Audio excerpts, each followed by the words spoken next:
गुना कांग्रेस विधायक और पूर्व मंत्री जयवर्धन सिंह ने हाल ही में पत्रकारों से बातचीत करते हुए बताया कि उन्हें पार्टी द्वारा गुना जिला कांग्रेस अध्यक्ष का दायित्व सौंपा गया है। उन्होंने पार्टी नेतृत्व का आभार जताते हुए कहा कि वह इस नए जिम्मेदारी को पूरी निष्ठा और ईमानदारी से निभाएंगे। जयवर्धन सिंह ने जिले की हालिया समस्याओं पर भी बात की। उन्होंने कहा कि कुछ दिन पूर्व आई बाढ़ से जिले में भारी नुकसान हुआ है, लेकिन प्रभावित लोगों को अब तक पर्याप्त मुआवजा नहीं मिला है। इसको लेकर कांग्रेस जल्द ही कलेक्टर कार्यालय का घेराव करेगी। उन्होंने ये भी कहा है कि जनहित के अन्य मुद्दों पर भी आंदोलन किए जाएंगे। जयवर्धन सिंह ने स्पष्ट किया है कि वे हर समय जिले की जनता के साथ खड़े रहेंगे और उनकी समस्याओं को हर स्तर पर उठाएंगे। कांग्रेस की इस नई जिम्मेदारी के साथ जयवर्धन सिंह की सक्रियता एक बार फिर जिले की राजनीति में नया रंग भरने वाली है। समाज के साथी थे हमारे गुना परिवार के, वो भी उस दिन से लापता है। अभी तक उनके बारे में कुछ जानकारी नहीं मिल पाई है। तो ऐसे अनेकों और बिंदु हैं गुना के संबंध में, जिसके बारे में हम जनता के बीच भी जाएंगे और सर हमारा ये प्रयास रहेगा कि संगठन को मजबूत करने के साथ साथ गुना जिले के अधीन जो भी जनहित के काम हैं उनमें भी हमारी भागीदारी रहेगी। लगातार जनता की आवाज़ उठाना, एक सशक्त विपक्ष के रूप में हर वर्ग के बीच जाकर उनकी आवाज़ को बुलंद करना, ये भी हमारा प्रयास रहेगा। और साथ में अखिल भारतीय कांग्रेस कमेटी ने ये तय किया है, जैसा कि आप जानते हैं कि आज से 3-4 दिन पहले राहुल गांधी जी ने बिहार में वोट चोरी के खिलाफ 14 दिन की एक यात्रा निकाली है। उसी के उपलक्ष्य में पूरे देश भर में 25 अगस्त और 5 सितंबर के बीच में वोट चोरी को लेकर बड़े प्रदर्शन हर जिले में किए जाएंगे और उसी के बीच में गुना जिले में भी वोट चोरी को लेकर कलेक्ट्रेट घेराव किया जाएगा, जिसकी तारीख आपको बहुत जल्द हम सूचित आपको करेंगे। लेकिन बात यही है कि जैसा मैंने कहा कि गुना के हर वर्ग के लिए, हर परिवार के लिए हम सब मिलकर ताकत से काम करेंगे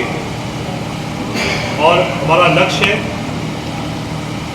कि गुना जिले में कांग्रेस पार्टी का संगठन जिले से लेके ब्लॉक से लेके मंडल से लेकर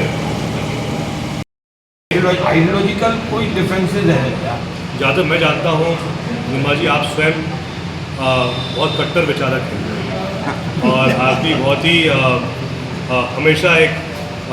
काफ़ी सेंटर ऑफ लेफ्ट एक सोच रही है। तो वैसे हर पार्टी की भी अलग अलग सोच रहती है। कांग्रेस भी हमेशा वो दल रहा है जिसने हमेशा सेंट्रिस्ट और व्यू रखा है, जहाँ हर धर्म का सम्मान, संविधान का सम्मान सर्वोपरि है कांग्रेस पार्टी के लिए। और जिस प्रकार से राहुल गांधी जी स्वयं संविधान को लेकर लगातार मूवमेंट कर रहे हैं, उससे स्पष्ट दिखता है कि क्या सोच कांग्रेस की है। वहीं भाजपा जिस प्रकार से संविधान का अपमान कर रही है, जिस प्रकार से लोकतंत्र का सबसे महत्वपूर्ण बिंदु चुनाव प्रक्रिया के बारे में भी जो बहुत ही गंभीर मुद्दे राहुल जी ने उठाए थे, जहां अकेले बेंगलोर की एक सीट पर 1 लाख फर्जी मतदाताओं का उन्होंने प्रमाण प्रस्तुत किया, लेकिन उन प्रमाणों के बाद भी चुनाव आयोग ने गंभीरता से उन आरोपों को पर वो स्पष्टीकरण ठीक से नहीं दे पाए, जो ये बात साफ दर्शाता है कि वर्तमान में वोटर लिस्ट में बहुत गंभीर त्रुटियां हैं और इसको लेकर गुना जिले में भी हम विशेष अध्ययन करेंगे। और मेरा तो ये सीधा इसमें आरोप है कि गुना में भी अनेकों जगह ऐसे मतदाता हैं जो है तो वो गांव के निवासी, लेकिन जिनके नाम शहर में भी आ गए हैं। हमारा अधिकार है कोई भी राजनीतिक दल का या जनता का कि जब सीसीटीवी फुटेज का आपने रखा है प्रावधान अनेकों मतदान केंद्रों पे, तो अगर हम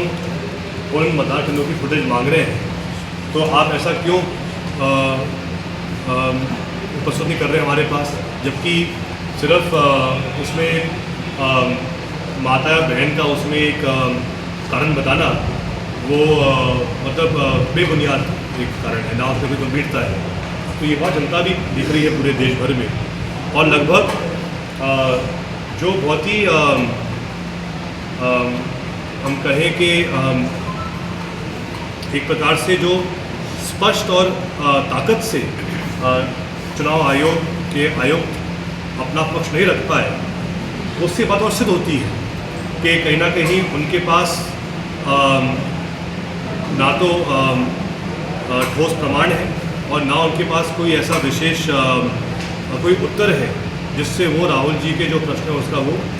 जवाब दे सकें।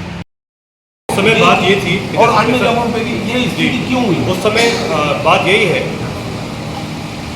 और ये बात मैं पुनः कहूँगा, कुछ दिन पहले कही भी है जीतू पटवारी जी ने कि अनेकों पूर्व मंत्री और विधायकों से ये पूछा गया कि क्या आप जिलाध्यक्ष के रूप में आना चाहेंगे, तो उसने मना भी किया। अब जैसे हम पड़ोस की बात करें तो चाहे शिवपुरी की बात करें चाहे फिर अशोकनगर की बात करें, तो वहाँ पे जो नाम सामने आए उनका नियुक्ति हुई है। और जहाँ तक मेरे पास जानकारी है, लगभग जब चर्चा गुना जिले में हुई थी तो सभी लोग मेहरबान जी के पक्ष में थे। कुछ और लोगों ने भी दावेदारी की, वो तो उसका सम्मान भी करते हैं, उनका अधिकार भी है, लेकिन क्योंकि सहयोग ऐसा रहा कि भाई वहाँ पर हाईकमांड ने मुझे कहा कि आपको आना है, तो फिर इसलिए यहाँ पर ऐसी स्थिति बनी। लेकिन रघु शर्मा जी जिन्होंने सभी से चर्चा की थी उन दिनों, तो उनने भी पूरी रिपोर्ट रखी थी सामने हाईकमांड की, लेकिन फिर क्योंकि यहाँ पर एक विशेष परिस्थिति बनी और स्वयं हाईकमांड के द्वारा ही ये कहा गया कि भाई आपको ही यहाँ पे जिला अध्यक्ष का मान संभालनी है।